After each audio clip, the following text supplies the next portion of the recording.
नमस्कार साथियों, आपका बहुत बहुत स्वागत है। आशा करते हैं बेस्ट होंगे और अपनी पढ़ाई को धार दे रहे होंगे ऐसे में। और बेहतरीन तरीके से पढ़ते चलिए, मस्त तरीके से। आगे कुछ भी हो, ये डीएलएड फर्स्ट सेमेस्टर के जो एग्जाम है साथी आपके मई से होने वाले हैं, तो ऐसे में आप लोग को तनिक भी नहीं घबराना है और मस्त तरीके से पढ़ाई करते चलना है। हम लोग डीएलएड फर्स्ट सेमेस्टर के आप लोग प्लेलिस्ट में आके देखेंगे तो मैथ पूरा फिनिश कर दिए हैं। अब हम लोग साइंस देख रहे हैं। साइंस में हम लोग 3 चैप्टर पढ़ लिए हैं, शायद सॉरी आज 2 चैप्टर पढ़ लिए हैं या तीसरा चैप्टर है। तीसरा चैप्टर के बाद मात्र 3 दिन का और साइंस रह जाएगा, मतलब 3 चैप्टर और रह जाएंगे। फिर हम सीडीपी स्टार्ट करेंगे और या फिर कह लीजिए कि आपका एसएसटी स्टार्ट करेंगे। वो भी मात्र 6 दिन में खत्म करेंगे, यानी कि अप्रैल आते आते आपका साइंस के साथ साथ सीडीपी भी स्टार्ट हो जाएगा। तो ऐसे में हम लोग 2 सब्जेक्ट खत्म कर चुके हैं, 3 सब्जेक्ट और रह जाएंगे हमारे द्वारा खत्म करना। एक हम कंप्यूटर पढ़ा देंगे आपको और सीडीपी पढ़ा देंगे और प्लस एक एसएसटी पढ़ा देंगे। तो ऐसे में सारे सब्जेक्ट हम पढ़ाएंगे आपके जितने हैं। तो आप लोग से विनती है, प्लीज विनम्र विनती है कि आप लोग के घर में जितने भी मोबाइल्स वगैरह हो गए या फिर रिचमेंट सिर्फ बढ़ाना है इसका, जितने रिचमेंट बढ़ा सकते हो बढ़ाओ, क्योंकि भविष्य में आपको second semester, third semester, fourth semester plus CDP मतलब कि सीटेट का पूरा क्लास, यूपी टेट का सारा क्लास, सुपर टेट का क्लास, सारी चीज देखने को मिलते हैं। तो ऐसे में आप लोग बने रहिए लास्ट तक। सारी चीजें हम स्टार्ट कर लेते हैं। यहाँ पर जो आपका यहाँ पर टॉपिक क्या है साथी, साइंस।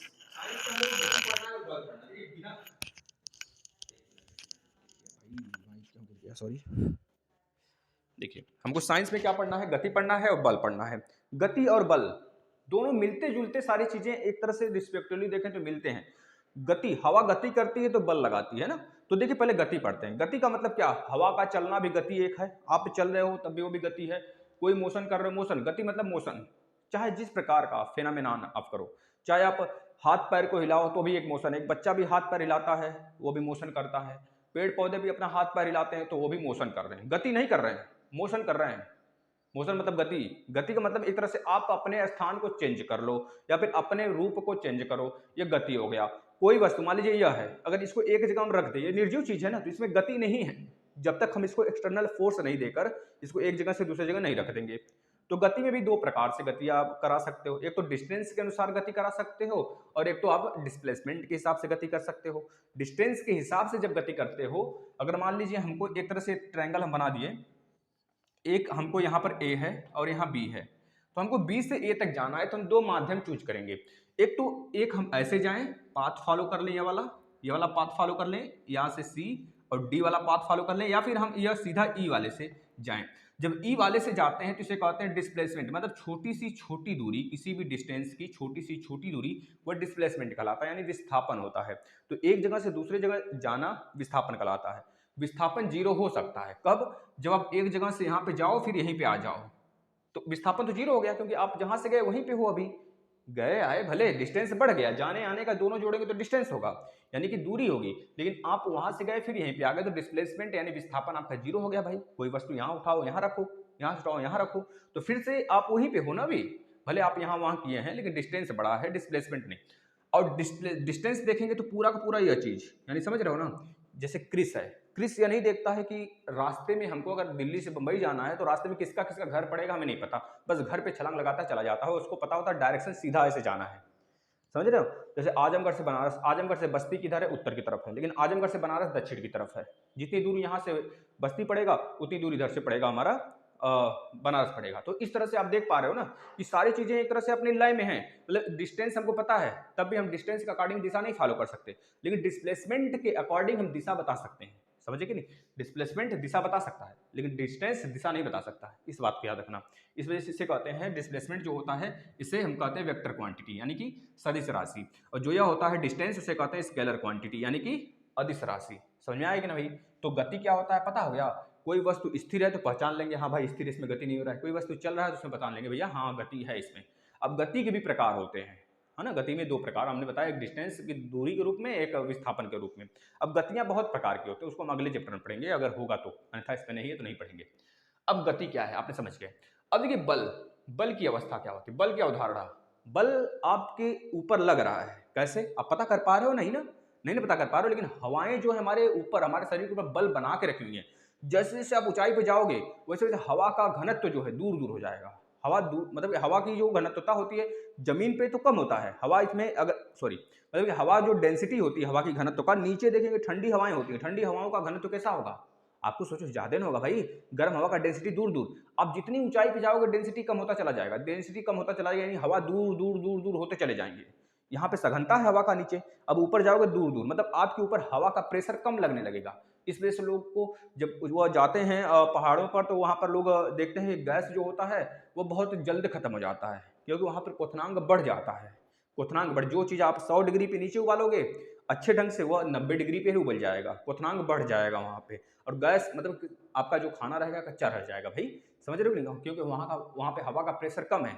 हवा का प्रेशर कम होने से आपका प्रेशर जो शरीर का है वो बढ़ जाता है, इस वजह से कितनों के नाक कान आंख से ब्लड आ जाता है।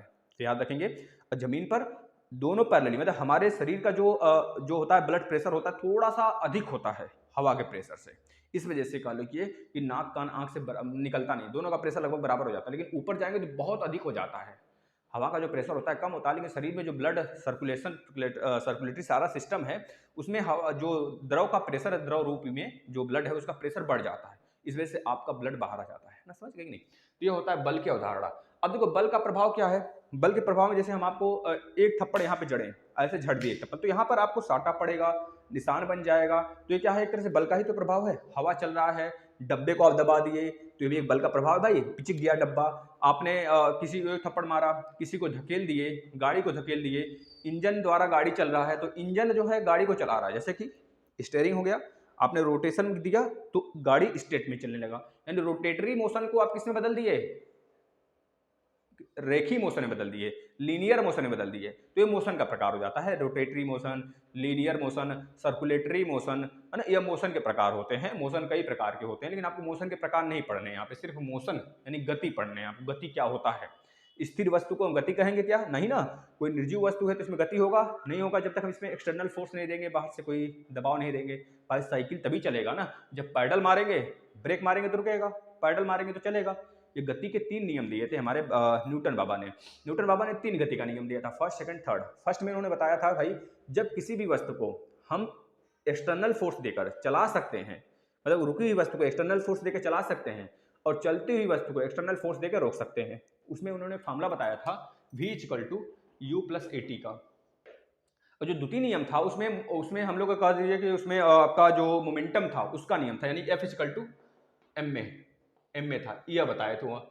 जैसे कि किसी मान लीजिए बस चल रही है, तो चलती हुई बस से जब उतरेंगे तो थोड़ी दूर हम बस के ही डायरेक्शन में क्यों दौड़ते हैं, क्योंकि हमारा जो मोशन होता है बस के सापेक्ष होता है, इस वजह से थोड़ी दूर तक दौड़ते हैं कि हम गिर न जाएं, समझिए कि नहीं। जब गेंद कैच करते हैं तो गेंद आती है तो गेंद की दिशा में हम थोड़ा क्यों खींचते हैं, कि आसानी से उसको हम कैच कर सकें, उसकी दिशा में मोमेंटम उसको कम करते करते हम लोग रोक लेते हैं।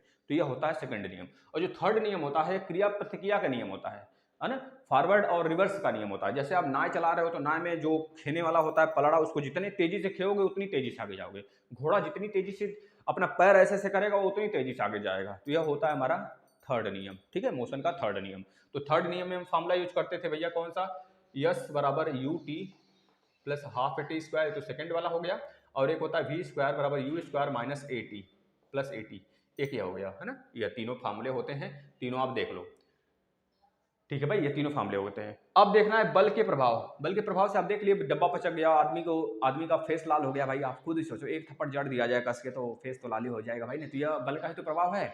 हवा के कारण, हवा सारे जगह प्रभाव बना के रखा हुआ है, दबाव, समझ रहे हो ना। हवा रूम में है तभी रूम पिचक नहीं रहा है, अगर हवा यहाँ से रूम में से निकाल लो ना तो दीवार चारों के चारों दीवार है वो पिचक जाएंगी ऐसे, समझ रहे हो। वैक्यूम में कोई चीज सर्वाइव नहीं कर पाता है, मात्र रोशनी के सिवा, प्रकाश के सिवा, प्रकाश लाइट के सिवा। लाइट तो निर्वात में लाइट की स्पीड सबसे अधिक होती है, लेकिन क्या निर्वात में ध्वनि चलेगा, नहीं चलेगा भाई। ध्वनि की स्पीड 332 मीटर प्रति सेकंड होता है, वो भी किसमें, हवा वाले माध्यम में, है ना। निर्वात में नहीं चलता है ध्वनि, लेकिन प्रकाश जो है, लाइट जो है, रोशनी जो है वो चल सकता है भाई, समझ रहे हो ना। तभी तो सूर्य की प्रकाश की किरणें 8 मिनट 20 सेकंड में आ जाती हैं धरती पर, यानी 500 सेकंड में टोटल, और 1.2 सेकंड में आ जाती हैं आपकी चांद की किरणें। कितना दूरी है, 3,84,000 पे डिस्टेंस पे है ना चांद, और यहाँ से 150 मिलियन दूर है हमारा सूर्य, वहाँ से आता है 8 मिनट 20 सेकंड में प्रकाश की लाइट। अब देखिए गति के प्रकार, सॉरी बल के प्रकार। बल के प्रकार होते हैं चुंबकीय बल। चुंबकीय बल मतलब चुंबक के द्वारा जो आकर्षित किया जाता है, मैग्नेटिक फोर्स जिसे बोलते हैं, वो हो गया चुंबकीय फोर्स। पेशी बल मतलब हाथ से अगर कोई काम करते हैं, आप पेचकस घुमाते हैं, स्क्रू ड्राइवर खोलते हैं, मान लीजिए अगर हाथ से कोई काम करते हैं, नलका चलाते हैं, साइकिल चलाते हैं, तो ये पेशी बल, जहाँ पे हाथ का कार्य हो, जहाँ पे आपके शरीर का यूज हो, वो पेशी बल में आ जाता है। इसके बाद गुरुत्व बल। गुरुत्व बल मतलब कोई वस्तु कहीं भी रहे धरती पे, उसको नीचे गिरना ही गिरना है जब तक उसमें पलायन वेग, जो एस्केप वेलोसिटी होता है किसी वस्तु में, एस्केप वेलोसिटी मतलब 11.2 किलोमीटर प्रति सेकेंड की स्पीड से अगर कोई वस्तु ऊपर जा रहा है तो वो चला जाएगा अंतरिक्ष में। इसी वजह से हम कोई भी मिसाइल वगैरह लॉन्च करते हैं तो इस स्पीड से लॉन्च करते हैं, कोई सीधा चला जाए अंतरिक्ष में, जिससे कि वापस ना आए भाई, नहीं तो गिर जाता है ना, अगर इससे थोड़ा सा भी कम हुआ तो वापस गिर जाएगा। इसे बोलते हैं एस्केप वेलोसिटी अर्थ का, ठीक है भाई। अगर इस स्पीड से कोई वस्तु नहीं जा रहा है ऊपर तो उसको आना है श्योर नीचे 100%, चाहे वो आप एक पॉलिथीन ऊपर गिराओ, चाहे एक पेन गिराओ, चाहे एक ईंट गिराओ, चाहे आदमी को गिरा दो ऊपर से, चाहे सेब गिरा दो। इस वजह से देखते हो न्यूटन बाबा ने सेब गुरुत्वाकर्षण बल का जी की वैल्यू निकाले थे ना, जी बराबर 9.8 मीटर प्रति सेकेंड स्क्वायर। इसे त्वरण बोला जाता है। त्वरण मतलब कि क्या बोलते हैं भाई, एक्सेलरेशन बोलते हैं, समझ गया कि नहीं। तो यह होता है, यानी कि गुरुत्व बल क्या होता है, छीड़, सबसे दुनिया में सबसे छीड़ बल, सबसे छोटा बल क्या है, गुरुत्व बल है। और सबसे तगड़ा वाला बल कौन सा है, बताएंगे भैया, नाभिकीय बल। नाभिकीय बल यानी कि जो आपके पदार्थ वाले जो बड़े बड़े चलते हैं ना, जो आपके टर्बुलेंट वगैरह, टर्बुलेशन वाला, तो यह वाला, तो यह बल नाभिकीय बल जो होता है बहुत स्ट्रांग बल होता है पूरे अर्थ पे। और सबसे तुच्छ बल, सबसे छीड़ बल, सबसे कमजोर बल कौन सा होता है, गुरुत्व बल होता है, याद रखना है। घर्षण, आप खुद सोचो, बिना घर्षण के आप चल पाओगे, केले के छिलके पे क्यों फिसल जाते हो, काई पे क्यों फिसल जाते हो, क्योंकि कोई बल लगता ही नहीं है, ये भी आप फिसल जाते हो भाई। तो याद रखना है, घर्षण बल मतलब फ्रिक्शन फोर्स। फ्रिक्शन फोर्स के कारण ही हम लोग चल पाते हैं, कोई कार्य कर पाते हैं, साइकिल चल पाता है, मोटरसाइकिल चल पाता है, बस गाड़ी ये सब चल पाते हैं। फ्रिक्शन फोर्स हर जगह अप्लाई होता है। विद्युतीय बल, फ्रिक्शन फोर्स के कारण ही मान लीजिए आप साइकिल चला के छोड़ दिए तो एक समय बाद वो रुक जाता है बिना ब्रेक के, गाड़ी चला के रोक दिए तो वो रुक जाता है। क्यों रुक जाता है, क्योंकि फ्रिक्शन फोर्स। फ्रिक्शन फोर्स दो प्रकार के होते हैं, एक स्थैतिक होता है, एक गतिमान वाला होता है। जो स्थैतिक होता है, कोई अगर वस्तु रुकी है तो वहां पर क्या होता है, फ्रिक्शन फोर्स ज्यादा होता है, इस वजह से उस वस्तु को रोके रहता है। कोई वस्तु हम रख दें ऐसे तो मतलब वहां फ्रिक्शन फोर्स ज्यादा है भाई उस वस्तु के लिए, तभी तो रुका है।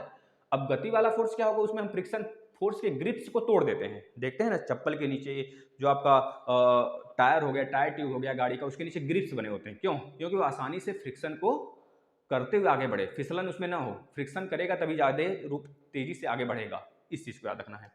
विद्युतीय बल, विद्युतीय बल मतलब कि I equal to Q upon T, I equal to Q upon T, मतलब कि चार्ज जितने समय में प्रभावित होगा, चार्ज जितने दर में, चार्ज के दर को ही हम क्या कहते हैं, मतलब विद्युत कहते हैं, विद्युतीय बल कहते हैं। याद रखना, विद्युतीय बल मतलब लाइट वगैरह चलता है, तभी तो भाई करंट देखते झटका मारता है, फेंका जाता है आदमी, बहुत तेजी से मार दिया काफी हाई वोल्टेज का, तो आदमी फेंका जाता है, क्योंकि भाई विद्युतीय बल है, विद्युत बल है, इस वजह से आप फेंका जा रहे हो। तो मतलब लाइट वाले पूरे सिस्टम को हम क्या कहते हैं, विद्युतीय बल कहते हैं। बताओ, सारी चीजें समझ में आ गई, बल के प्रकार, गति के प्रकार, ये सारे बस यही है, गति में बल खत्म। इसके बाद बताओ, अब कहाँ से आप लोग रोने लगते हो भाई, एक दिन क्लास नहीं आता, मान लीजिए एक दिन ना भी आए तो आप रोया ना करो, बल्कि रिवाइज तो करा करो। हमको ज़्यादा समय नहीं लगेगा, मात्र 3 दिन और साइंस में लगेंगे, मैथ खत्म, साइंस खत्म, फिर CDP पे आ जाएंगे, CDP मात्र 3 से 4 दिन लगेंगे, फिर SST पे 3-4 दिन लगेंगे, कंप्यूटर पे मात्र 2 से 3 दिन लगेंगे। बस बताओ क्या ही रखा है इसमें, मात्र अगर देखें सब मिलाकर 15 दिन में आपका, ज़्यादा से ज़्यादा ले तो 15 दिन में कोर्स खत्म हो जाएगा। होना है मई में एग्जाम, तब तक मैराथन भी लगा देंगे। लेकिन आप लोग नहीं समझते हो, आप लोग शेयर नहीं करते हो, आप लोग घर में जितने मोबाइल हैं, आस पड़ोस में जितने मोबाइल, थोड़ा घूम घाम लिया करो, जिससे कि मित्र वगैरह, मित्रता बना लिया करो। जब काम अपना हो तो मित्रता बनाने में कोई गर्ज नहीं है, आप मित्रता बनाओ, सब्सक्राइब कराओ, प्लेटफॉर्म को बड़ा करो। या आपका प्लेटफॉर्म है, सच में अगर आप बड़ा देखना चाहते हो तो आपकी मर्जी है, आप इसे ऊंचाइयों पर पहुंचाओ। ठीक है दोस्तों, धन्यवाद।